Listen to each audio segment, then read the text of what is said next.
gosh, guys. Another episode of Happy POV. Tuesday. Happy Tuesday. This week, you can tell, there's 3 people What? instead of 2. So that could only mean one thing. We have a special guest. Who's our special guest? Who is our special guest? I'm Natalie. Whoa, Natalie. Nice to So meet you, excited. Natalie. Nice to meet you. So excited to be here. Thank So you. good. Thank you so much for coming on our podcast. We really appreciate it. It's way past my bedtime, so That's we made not it work. true. It's only 7 a.m., so it's... I thought it was 6 a.m., so Oh. we're golden. Oh, there we go. There we go. Never know. There we go. Oh, man, guys. Wow. So good. Okay, so, Natalie, Yes. we like to do a scale of 1 to 10 on how you're feeling so far. We usually with our guests. But I know you. We make special exceptions for Natalie Cook. Natalie Cook does not like to answer 1 to 10 scale Yeah, I did not questions. know this. don't. Okay. So my 1 to 10 scale is on a scale of, oh my gosh, what's something that's really sad? Oh. Dropping your phone in the toilet Oh. and flushing it. Does it? To Number you 1 or just- number 2? Number 2. Oh. To you just discovered buried treasure in your backyard and you now are making millions of dollars. How are you on that scale? I'm a solid walking through the streets of India and you accidentally step in human feces. Oh. Yikes. That's where we're at. Oh man. It's the end of the school year. We're working working on it. Oh, man. Okay. I'm Yeah. so sorry. Oh no, but I feel great. Okay. That's That's good. just kind of the general. That's the average. Yeah. That's That's the average. Oh, well, okay. Well, I'm glad we know that now. So good, so good. Brie, how are you feeling? How am I On feeling? a scale of 1 to 10. On a scale of 1 to 10, Oh, we sorry, just kidding, did this. Just kidding. I was like stressing out Sorry, about what my sorry. scale is going to be. Sorry, yeah, sorry. Yeah, what's the scale? My scale, Natalie's scale. oh, okay, is you're walking on the beach, but it's too cold to go in the ocean. That's how I'm doing. Oh, I understand that. yeah, Average. right? That's yeah. average. That's you. average. Man. How am I feeling? I don't know. How are you feeling? I don't know, man. I'm feeling like you just got into Cafe Rio, and you go to order your tacos. Is it Tuesday? It is It Tuesday. is Tuesday, and they say they don't have sweet pork. So not great. Sold out. Not great. But it is great because you're at Cafe Rio But you did- on Taco Tuesday. There's really nothing that special about Cafe Rio if there's no sweet pork. I know you're vegetarian, so I know that like you don't Okay. understand, I don't. but it's just like almost close to heaven, I think, is the sweet pork. Is that blasphemous? I don't know. God's tacos. God's tacos. Oh man. Okay, we also have a question of the week. Whoa. God said, yeah, let's get to the question of the week. Question of the week. Natalie, Hailey, Yeah. what was the hardest or has been the hardest job that you've ever had? Or the worst job? Or the most difficult? Or the weirdest? Just like some, Whoa, so broad. So yeah, broad. just not the best job you've ever had. All right. I started working when I was 10 and had to clean the toilets at the downtown Covina Taco Bell. They were outside. One time I walked in and there was just feces all over the wall. And I called my dad and said, Dad, I don't want to clean this. And he said, I did it when I was your age. You do it. So There was feces on the wall? Yeah. The true Taco Bell experience. The men's bathroom or the women's bathroom? Both. Both. Because it was the outdoor, like, it was by Covina Park. Oh, We I had see, a I lot see, I of see. homeless come and use the bathroom, take showers in there. Yeah. It was quite the experience. Yeah. Never my favorite, but it was an That's experience. that's not good. Okay. Wow. Well, it's hard to top. Haley? Well, man, my first job was edible arrangements, and it was like there was maybe like 5 other employees there. It was very small, very small. And I would have to work there by myself as like a 17-year-old. That was just a very interesting time. I also it's almost like working at a flower shop. Yeah. I feel like where like you'd have people come in and be like, oh, like on Valentine's Day, like, oh, I want to order two arrangements or whatever. You're like, okay. Like, oh, who's the first one to? Blah, blah. And then you, like, write the note. They're like, oh, love you so much, blah, blah, blah. And then it's like the next one, it's like, man, I had a great time this Saturday. And I was like, what? This is not good. I don't like being put in this position. I don't like this at all. Just give me your money. That's it. Just give me your money and get out. Yeah. Wow. What about you, Brie? I'm trying to decide right now, because if I say this one thing, okay, I'll say it. I love Target. Target is like, can spend so many hours there, but I worked there for a summer, and I did not like it. Maybe I just don't like being a cashier, but all I did was stand for the whole time. So it wasn't like the worst job ever. It was just like the worst job ever, you know? Other option is I worked at a food truck at APU. Boss was great. People were great. Working at a food truck sucks butt. Highly do not recommend. So, Thanks. yeah. Wild. Wild. Anyways, we're going to get into getting to know Natalie and a little bit about her career. We're going to focus on jobs and career life and outlook on career. But yeah, first we're going to get to know Nat. So we're going to start with how we know Natalie. Oh, Natalie. And you know, Hailey met Natalie before me, I think, a little bit. I was thinking about it, and I think I've known Natalie for like almost like 10 years. Maybe like 9 years. Yeah. Wow. 9 or 10 years, which is wild. Because you were a freshman. Yeah. When I met Natalie. Yeah. Wild. That you were a freshman. Freshman high So school, you were yeah. doing you were a high school leader, Yes. small group leader. Yes. You weren't hers. No. Okay. That's wild. No. That's so fun. I can't wait to be in a time where like my girls are like now like leading with me. That'd be so fun. Natalie and I know each other from high school too, except not as long. Like a year and a half, 2 years now. I started in 2020, so 3 years? No, Yeah. 2021. So I think 2 years. Something. And then we went. COVID time doesn't actually I know. fit in there. I don't remember. Something like 2 or 3 years. And I think after a few months, was it a year of knowing each other or like a few months? You were like, you want to go to Ireland? And I was like, okay. We were at Grand Burger. You were eating salad without dressing. It's true. And I was looking for somebody to go to Ireland, and Bree said, I'll go. I love Ireland. There you go. Ireland was so fun. And we had a time. We did it in like 3 days. Which is so We did. wild. It was a wild That's time. that's a traditional Natalie trip, though. It's a traditional A Brie weekend trip getaway too to a new now. country. Yeah. Oh, Yeah. so good. So good. Yeah. So good. So that's how we know Natalie. That is how we know Natalie. We're very excited to hear a little bit about her story and Yeah. all that. So good. Natalie, could you just give us like a spark notes of just your career so far? From your 20s to how old you are now. Just give us a little spark note. Okay. In my 20s, I was going to school full-time, double majoring, and working at an ad agency. So did Spanish language ads. Our company had Pepsi, Hyundai, Taco Bell. We managed all the Spanish language. For that, I was on the client services side. Graduated, they wanted to keep me on, but then we all know what happened in 2008. Yeah. The economy crashed. They said, we would love to keep you, but we can't. So then I started traveling, because what else do you do when you're fun employed? Yeah. You travel. So I started subbing. So I have been in education Okay. field Okay. for about 14 years now. Wow. So you're a teacher now. I am currently a teacher, yes, Okay. for the moment.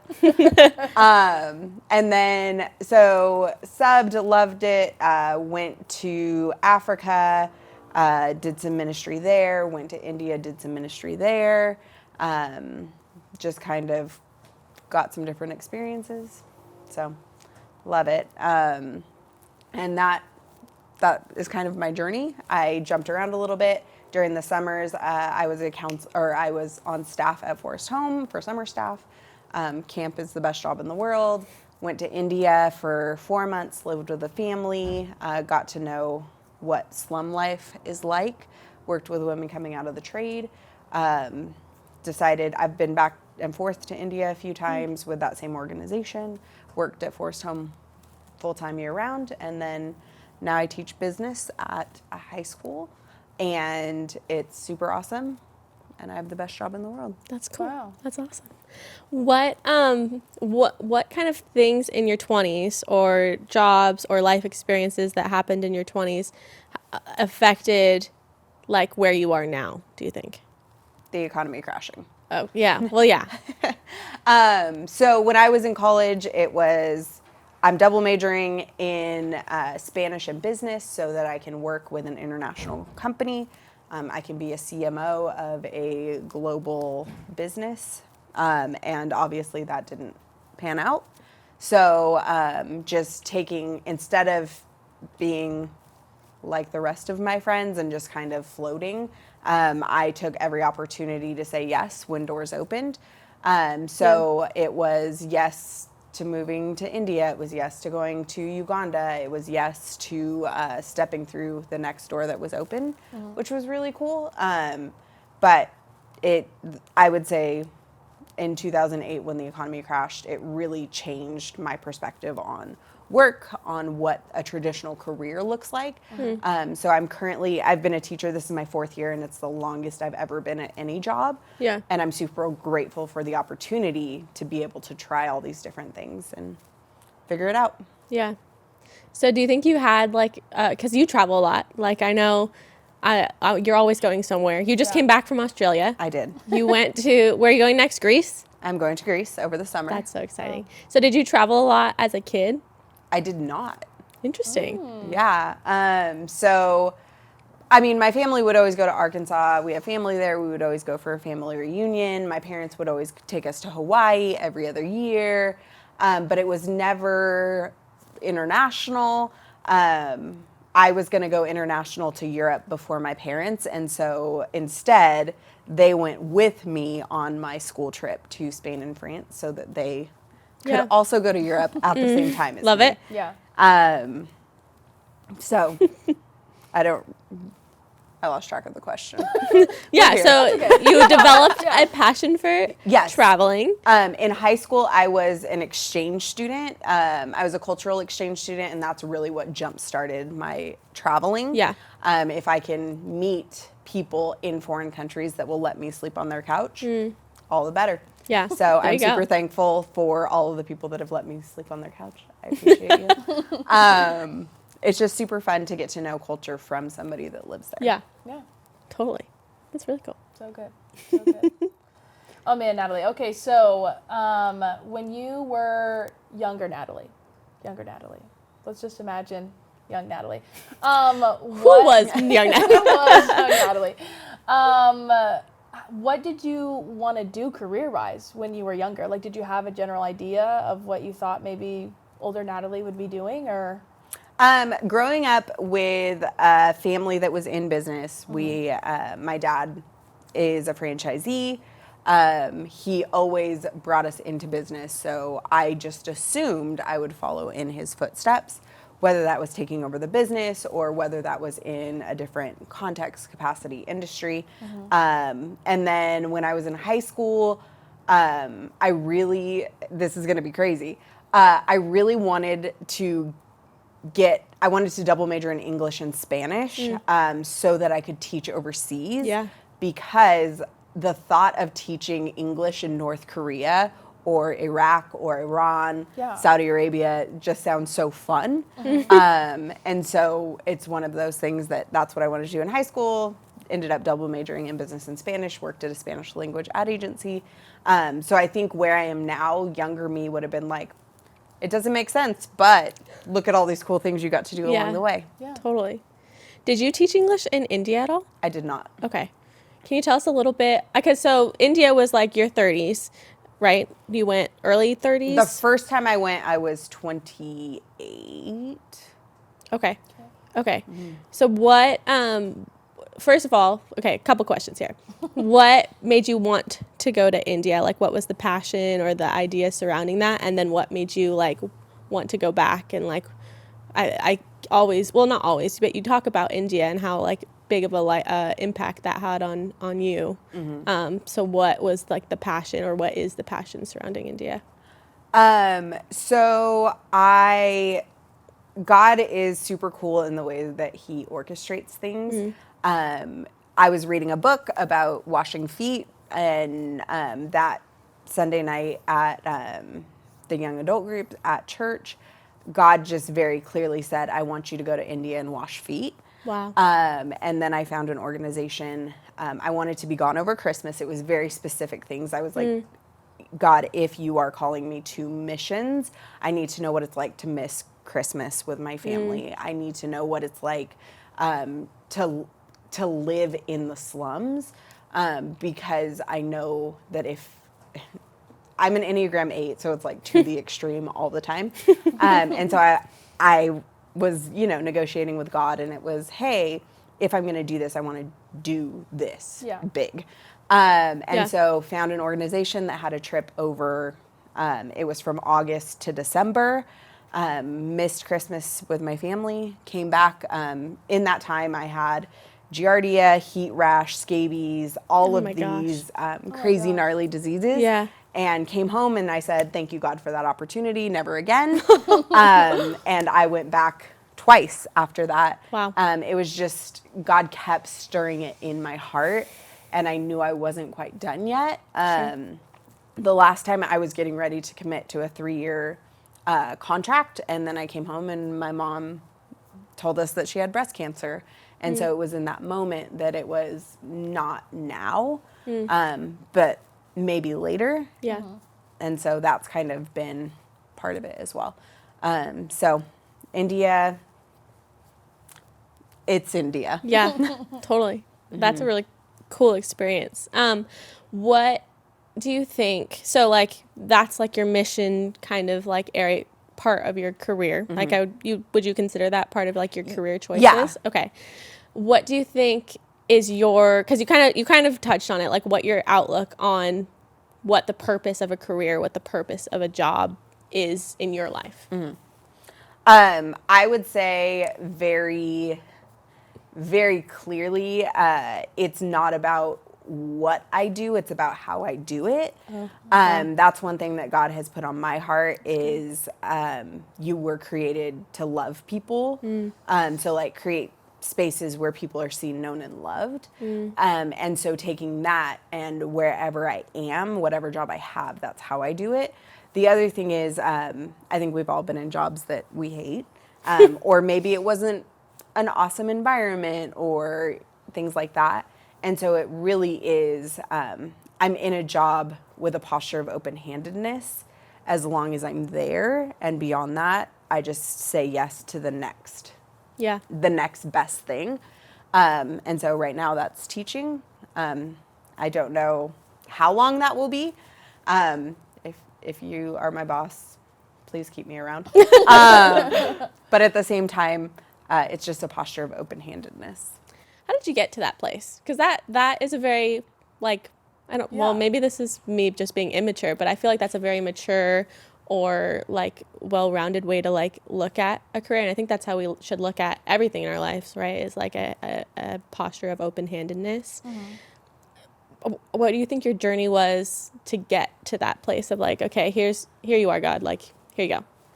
I think a lot of it has to do with in college working so hard, double majoring, working 30 hours a week at an ad agency, and then the economy crashed.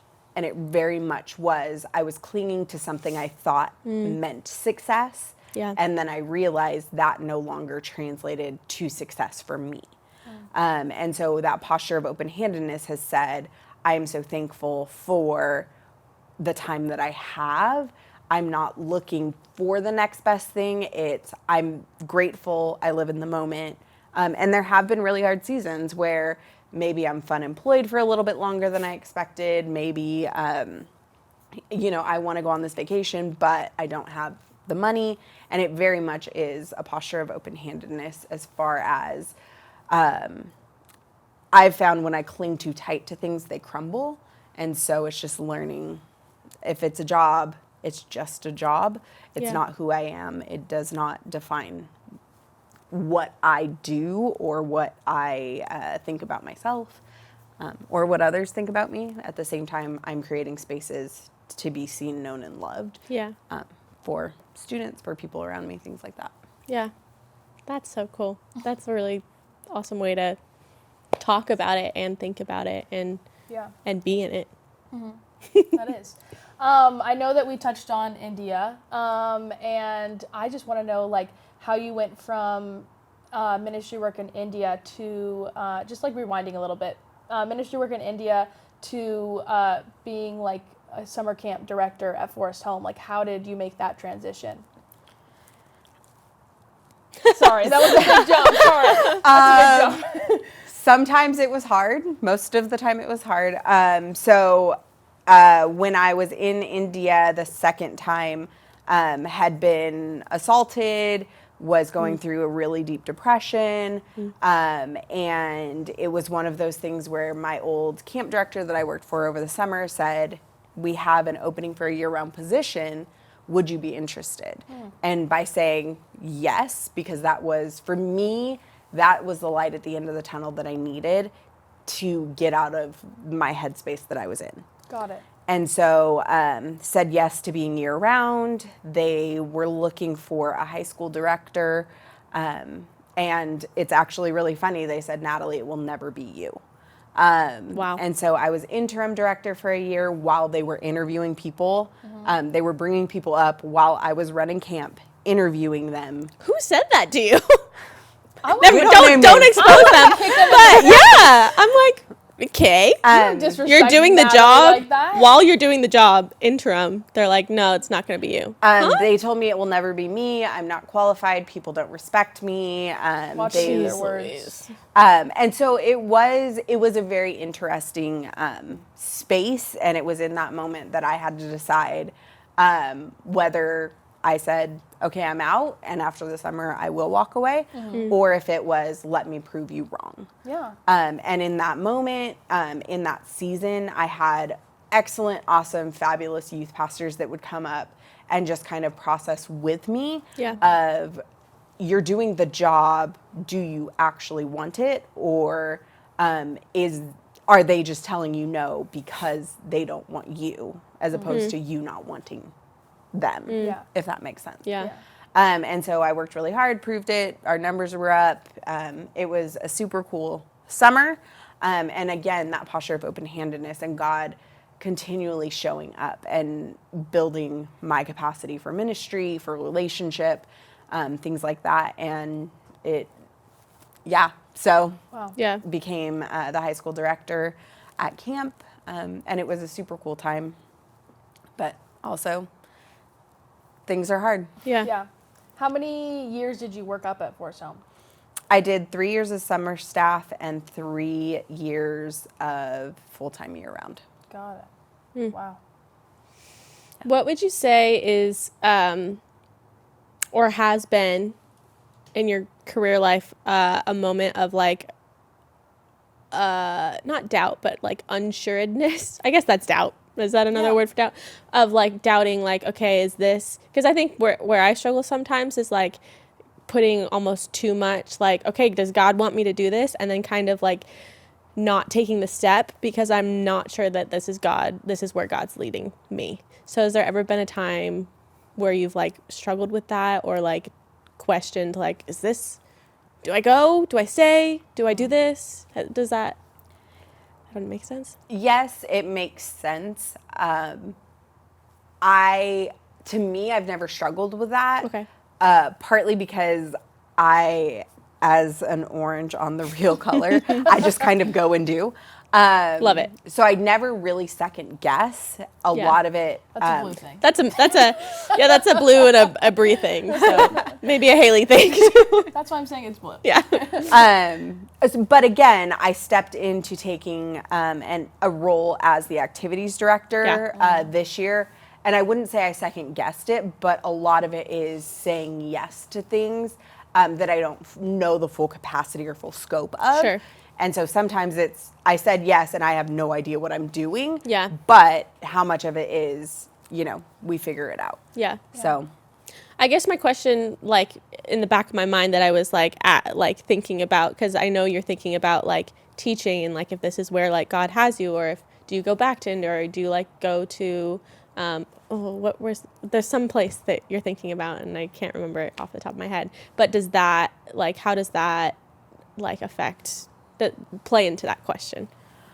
I think a lot of it is surrounding myself with people that can support me through whatever decision it is. And in Australia, it was really cool to sit with my friend and just talk about what next steps could be. And just the reality of I need to be present where I am instead of looking to, is this other place better? Yeah. Because at the moment, I have an awesome opportunity to love my students well. And so that's where, for now, that's where I'm at. Yeah. So cool. So cool. Natalie, how do you feel like your career has impacted your social life and your faith journey? What social life? You have a social life. What are you talking about? But just like throughout like your whole career journey so far in life, like how do you feel like that has impacted your social life and like your faith life? What do you think? So the camp job is super cool. I have friends spread out across the country, around the world. My friend that I stayed with in Australia was a friend from camp. So that really is how my career has impacted my social life. Being able to have these relationships around the globe and really be able to reconnect, travel, couches to sleep on. But it also, as a teacher, I take advantage of 3-day weekends and go to Ireland. I take advantage of 3-day weekends and go to Scotland. In January, I went to Scotland to visit a former student. Wow. For a weekend. There you go. So just a casual weekend getaway to Scotland. So cool. How long did it take to get to Scotland? 10 hours. Oh, okay. All right. The big thing in this group right here between the three of us is that Hailey needs to get a freaking passport, man, so that we can go travel. We have had that discussion many times. I have offered to pay for Hailey to go on a trip. And she hasn't gotten a passport. Guys, and the Natalie's day like, I get a passport is the day we're throwing a party. No, it's not. It's the day we're saving money and going to some country. For my 40th. For her 40th. Okay. All right. Okay. Also, we were texting about this because when we were thinking about like your careers and your jobs, to us you're like 31, 32. Even though I remember having a conversation with you, being like, I don't know how many years ago it was, but maybe it was when I was in high school. You being like, when were you born? And I was like, 2000. You're like, I was operating a vehicle on the road when you were like a couple days old in the hospital. And I was like, well, okay. But yeah, so like that's like, obviously there's an age gap there. But in my mind, I was like, it doesn't compute. Natalie is like my age. She just turned 30. Like everything is grand. Everything's fine. No. It's not grand. Sorry. No. Everything is grand. Everything's fine. But you're not the age we thought you. That was wild. That was really just mind blowing to me. It's okay. You've known her for 6 years, but I've known Natalie for almost 10 years. Oh, just kidding. The thought process is just not there, apparently. So I am 37. Disclaimer. I'm 37 That's and a half. not too far off. But so my 40th. Your 40th. Okay, when you We're said going 40th, there. I was like, no, she's not 39. That's not coming up soon, is it? I gotta go to the post office right now. We have some time. It's okay, but you better get it together. Yeah. For Natalie's 40th. All right. This has been POV with Natalie. With me. We do have one question that we do want to ask. Well, a couple more, but we do want to ask what advice would you give your 20-year-old self about looking forward career-wise? It will not work out the way you think it will, and that's okay. And when it doesn't work out, you don't owe anybody an explanation. You don't owe anybody anything. I stand with that posture of open-handedness. Your career, whether you have a job, whether you don't, whether you have your dream career that you're in for 60 years, that doesn't define you. Yeah. And that's really been helpful for me.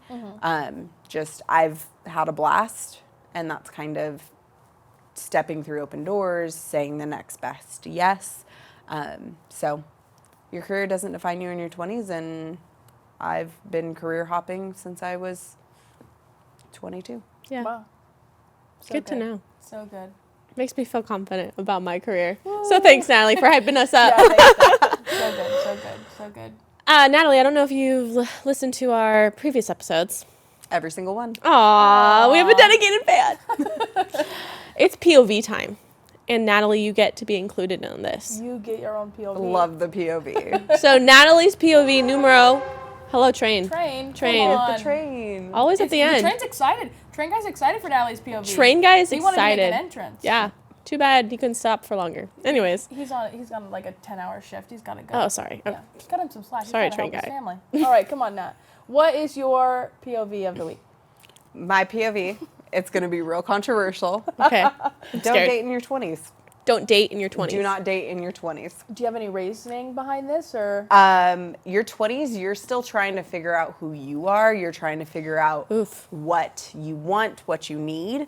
And there's already a lot of other big decisions you have to make, trying to find somebody to do life with while you're transitioning. While you are trying to figure out who you are, it's not helpful to try to manage yourself. Chair guy says Stop. just get married at 20. SMH. Don't date. Just do an arranged marriage. Just At get 20 married. years old and figure it out. My parents would love that if. Hey, when we if were I got sitting an in a arranged coffee marriage. shop in Ireland, you should have told me that. You should have been like, just forget about this guy. Stop it. Well, But- here we are now. You know, not dating, taking time to like figure out who you actually are and what you actually want. If my 20-year-old self would have dated literally anybody, who I am now is so different from then that it probably wouldn't have been an awesome marriage or a relationship, or we'd be divorced. I always say if I would have gotten married in college, this is terrible. If I would have gotten married in college, I would have like beat my husband. Oh, wow. That took a very Arkansas approach right there. That was wild. Why are you hating on Arkansas? I'm just kidding. Arkansas is great. It is great. Go Hogs. Go Hogs? Yeah. Is that a team there? Ooh, pig sui. It's the Razorbacks. Do people actually say that? Oh yeah, Sweet. yeah. That reminds me of Hannah Montana when they would call pigs. Well, that's how you call the hogs.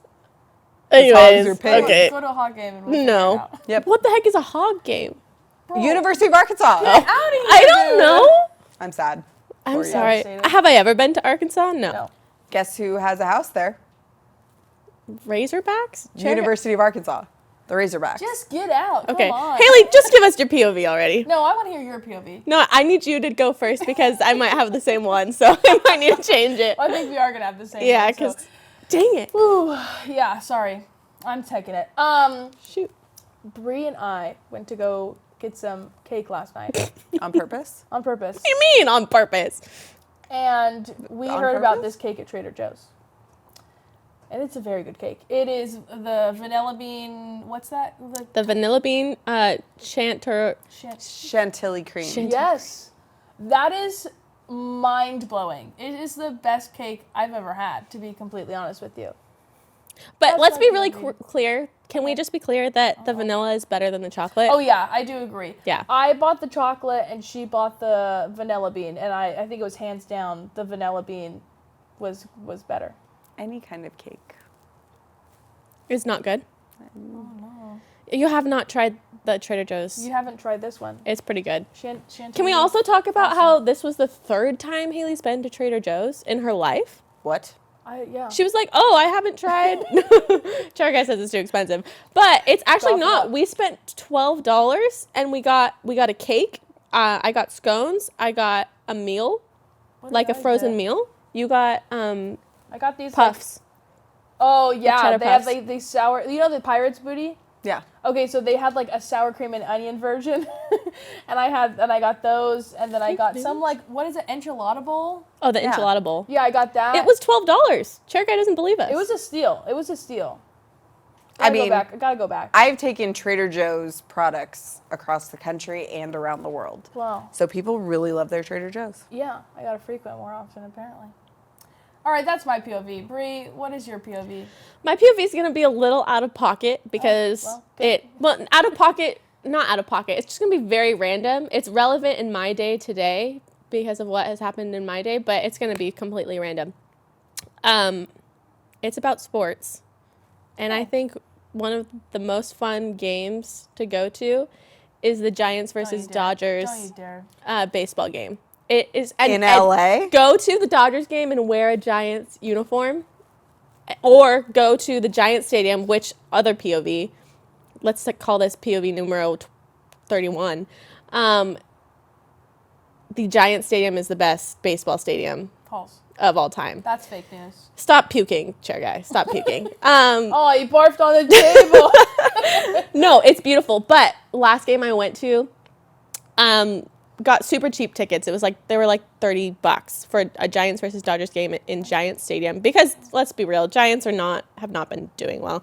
But we sat in the Dodgers fan area. Whoa. And my whole family was wearing Giants gear. Yeah, it's a fun time to sit against the rival team and just blatantly be like, haha. I feel like it's only fun if your team is winning. If your team is losing, then I feel it's still a fun worse. time because and the Giants lose a lot, so that probably was not a good time. I had a great time. Dodger fans can be aggressive.